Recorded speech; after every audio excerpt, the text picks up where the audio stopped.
Di saat Suho bersemangat untuk menghabisi para demon yang menculik hunter penyerang, dia memanggil Grey untuk bertransformasi ke wujud terkuatnya. Di tempat itu, bercak darah hunter yang terculik tercecer di sepanjang jalan menuju markas monster demon itu. Di sana terlihat monster itu telah sampai di markasnya dengan membawa semua hunter yang berhasil dia culik. Salah satu monster itu bilang bahwa gerbangnya akan segera terbuka. Para demon yang lain akan segera datang. Dan sebagai hadiah karena rekannya berhasil mengalahkan para hunter dengan cepat, dia diberi wewenang untuk mengatur bahan bakar untuk pembuatan Stardust. Dengan tambahan bahan bakar para hunter itu, si monster pikir seharusnya mereka bisa menyelesaikan target produksi Stardust tanpa ada masalah. Stardust adalah stimulan awakening yang berasal dari Berserk Poison. Berserk Poison akan meningkatkan kekuatan sihir seseorang, tapi akan mengurangi umur penggunanya. Efek samping itu berasal dari pembakaran demonic essence kristal yang direndam dalam darah demon. Dan efek samping itu bisa dikurangi hanya dengan menggantinya dengan api Mistburn yang berasal dari neraka. Ide pembuatan Stardust berasal dari Aposite Itarim yang memberitahu para demon cara pembuatannya. Makhluk hidup yang dijadikan bahan bakar akan kehilangan rasionalitas dan berubah menjadi monster Mistburn. Bahkan, Aposite Itarim juga mengirim monster itu ke bumi untuk menghuni dungeon. Dengan adanya Stardust, demon lemah seperti mereka mempunyai kesempatan untuk menjadi lebih kuat. Di saat para monster sedang membicarakan hal ini itu, mereka dibuat terkejut karena mereka merasakan aura kehadiran seseorang dengan sangat cepat. Namun dengan pede, mereka justru beranggapan bahwa kehadiran orang itu justru akan menambah bahan bakar mereka. Dengan elegan, Suho datang dan langsung merendang pintu markas sampai jebol. Pintu itu melesat dengan cepat ke arah salah satu monster. Namun monster itu masih bisa menangkisnya menggunakan pedang yang dia pegang. Setelah berhasil menemukan markas para demon yang menculik para hunter, Suho melihat hal mengejutkan di tempat itu. Selain 3 demon, Suho juga melihat ada banyak manusia Mistburn yang terikat dan dibakar menggunakan api biru. Sebuah pesan dari sistem muncul yang menandakan 7 hunter yang terculik masih hidup. Namun tiba-tiba monster yang bernama Yonges menyerang menggunakan pedangnya dan berusaha membabat leher Suho. Tapi serangan itu masih bisa dihindari dengan refleks Suho yang meningkat karena menyatu dengan Grey. Kemudian Suho memberikan serangan balasan dengan mengoplok demon itu hingga terhempas. Demon yang lain terkejut karena Suho bisa menghindari serangan dari Yonges meskipun rekan mereka sudah memakan Stardust. Dengan begitu, mereka juga segera memakan Stardust dan berniat membantu rekan mereka itu. Sementara itu Yonges masih terus berusaha untuk melawan Suho. Tapi sayangnya, tebasan demi tebasan dari Yonges masih bisa dipatahkan dengan tinjuan gauntel vulkan yang Suho pakai.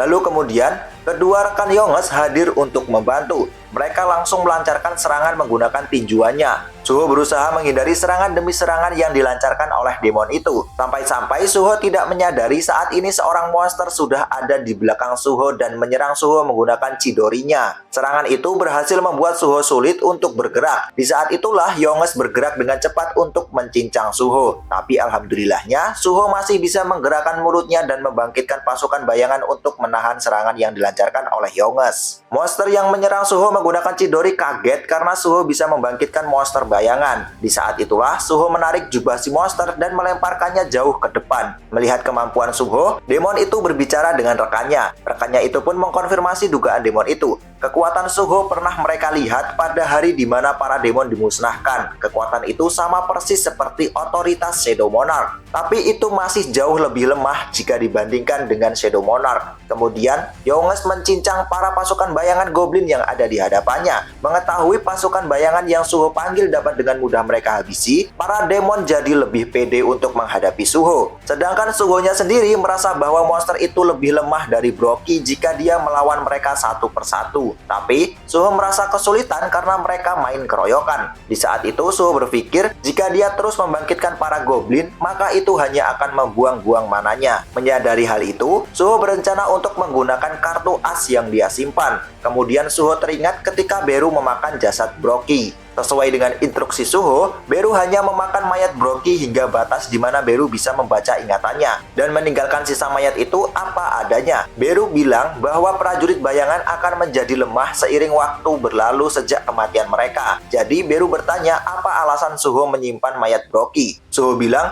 bahwa dia melihat Brockie ada sebuah penyesalan di pertarungan terakhirnya karena dikendalikan oleh Itarim. Jadi Suho pikir Brockie mungkin bisa membantu dan mengamuk sebagai seorang petarung jika Suho menggunakan Shadow Authority kepadanya. Suho juga sudah izin kepada Grey untuk memanfaatkan mayat Brooke. Suho kemudian menggunakan Shadow Extraction untuk membangkitkan mayat Brooke yang dia simpan di dalam Shadow Dungeon. Dan rise, arwah Brooke mulai bangkit dari balik bayangannya Suho. Shadow Brooke level 1 dan memiliki rank normal. Melihat itu, monster demon sangat terkejut. Dia tidak menyangka bahwa manusia yang mereka hadapi adalah orang yang berhasil mengalahkan Hyena Brooke. Dengan adanya Brooke, ditambah dengan Grey dan dirinya, Suho merasa saat ini jumlah mereka sudah tidak timpang lagi. Pertarungan Suho melawan demon pun memasuki babak baru. Dengan tekad dan kepercayaan diri yang sudah bertambah, Suho mulai untuk menyerang para demon bersama dengan bayangan Brooke. Namun di saat yang sama, gate yang ada di dalam ruangan itu, yang awalnya gate biru berubah menjadi gate merah. Dan seseorang tiba-tiba muncul di tengah pertarungan itu.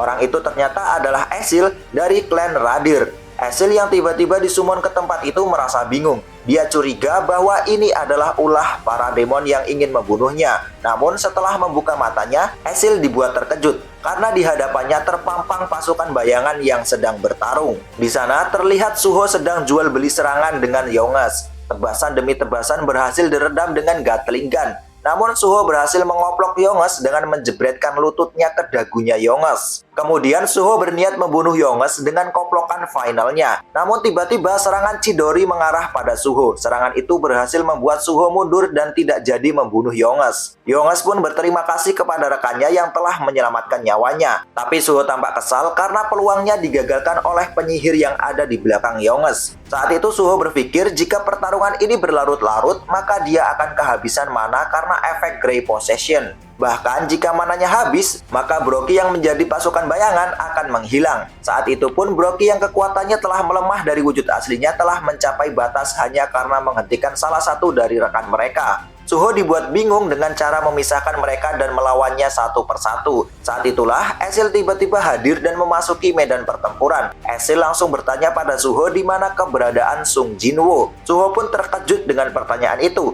Seorang petarung wanita tiba-tiba datang dan mencari ayahnya. Tapi Beru langsung bertanya, apa alasan Ezil datang ke sana? Ezil yang mengenal suara Beru merasa bahagia dan menghampiri Beru. Ezil bertanya pada Beru di mana keberadaan Sung Jinwoo dan siapa manusia yang bersama Beru itu. Merasa bahwa ceritanya akan sangat panjang dan memakan banyak waktu, Beru langsung meminta Ezil untuk membantu mengurus para demon yang ada di sana. Sementara itu, para demon terlihat bingung karena demon yang mereka summon mengenal musuh mereka. Hal itu akan menyusahkan jika dia memilih untuk berpihak pada musuh. Demon itu pun gercep untuk memusnahkan Ezil terlebih dahulu karena mereka hanya membutuhkan darah Ezil untuk membuat Stardust. Suho yang berpikir pernah bertemu Ezil sebelumnya dan melihat bahwa Ezil sedang terluka merasa iba dan tidak yakin jika Ezil bisa melawan para demon itu sendirian. Tapi Beru bilang, demon low ranking bukanlah masalah besar bagi Ezil. Beru pun bercerita, ketika ayah Suho menghancurkan dunia demon, klan Ezil adalah satu-satunya bangsawan demon yang tidak dihancurkan.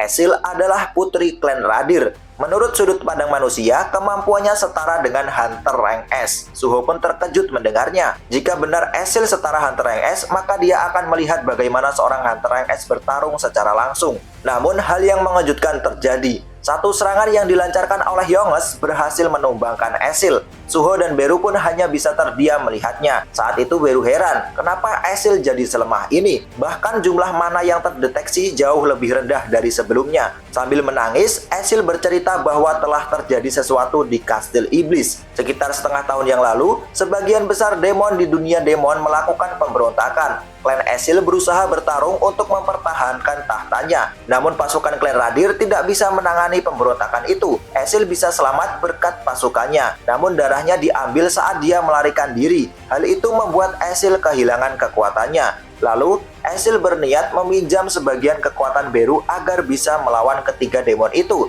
Tapi Beru menolaknya. Sementara itu, para demon yang mendengar cerita Ezil merasa tidak mengenali Ezil karena dia menjadi sangat lemah. Tapi mereka berpikir, jika Ezil benar-benar seorang bangsawan dari klan Radir, itu adalah kesempatan untuk mereka menjadi lebih kuat dengan mengkonsumsi darah Ezil.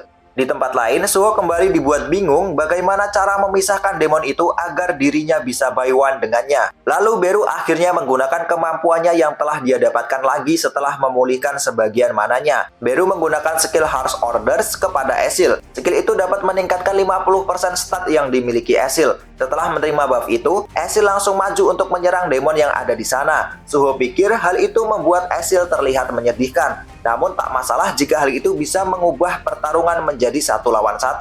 Lalu terlihat bayangan Brockie juga sudah bergerak menyerang salah satu demon yang ada di sana. Sementara Ezreal mengurus demon mage yang selalu mengganggu pertarungan Suho. Di saat Yongers berniat menebas Ezreal dan meminum darahnya, Suho datang menerjang Yongers. Suho pun memegang rambut Yongers lalu melemparkannya hingga menabrak alat yang digunakan untuk menggantung dan membakar para Mistborn. Hal itu membuat Yongers ikut terbakar api biru itu, dan akhirnya Suho berhasil membunuh Yongers dengan sekali serang. Notif dari sistem muncul. Suho naik level, dan sarung tangan Suho menelan jiwa demon. Hal itu membuat sarung tangannya dapat meningkatkan physical damage sebanyak 31%. Di sisi lain, demon mage yang mengetahui Yongers telah tumbang jadi terkejut. Dia merasa harus segera melakukan sesuatu pada Ezreal yang seperti kesurupan itu. Tapi di saat itu juga, efek skill yang diberikan Beru telah kehabisan energi. Hal itu membuat Ezreal pingsan. Monster mage itu merasa bingung kenapa Ezreal tiba-tiba pingsan. Di saat itulah, Suho dengan cepat melesat dan memiting leher demon mage itu.